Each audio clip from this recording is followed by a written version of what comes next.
Hello Joshi ma'am. हाय.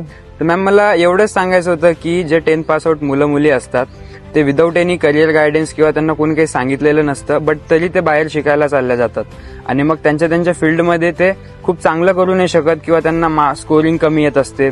तर हे सगळं काऊन होतं मॅम? एक आधी लक्षात घे की सगळे पॅरेंट्सला खरं तर सांगायला पाहिजे की it's not depend on a subject. हे कोणत्या एका सब्जेक्टवर तुम्ही ठरवू नाही शकत की माझ्या मुलाला मॅथ चांगलं जात आहे तो जेईला जाईल किंवा तो बायो चांगलं करतोय तर मग तो नीटला जाईल. हे नाही ठरवू शकत. तुम्ही तुमच्या मुलाचा स्वभाव बघितला पाहिजे, त्याच्या स्वभावावरती तुम्ही ठरवलं पाहिजे, कारण करिअर त्याला लाईफ टाईम ठेवायचंय.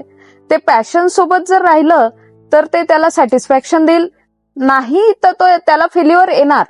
आज नाही उद्या कॉलेजमधनं बाहेर पडल्यानंतर करिअरमध्ये कुठे का होईना त्याला फेल्युअर फेस करावं लागेल. याच्यासाठी एकच करू शकतो की करिअर गायडन्स करून घ्यावं, त्याला समजून घ्यावं, त्याचा स्वभाव बघावा आणि त्याच्या अनुसार त्याला टाकावं. सब्जेक्ट डिपेंड आहे की कोणता टीचर कोणत्या पद्धतीने शिकवतो. जर शिकवणारा टीचर चांगला असेल तर सब्जेक्ट आवडायला लागतो. अजून एक गोष्ट लक्षात ठेव की असं कोणतंच फील्ड नाही की जे कोणाकडून होणार नाही.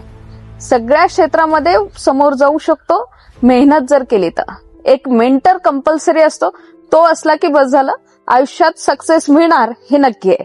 Thank you so much ma'am. Thank you.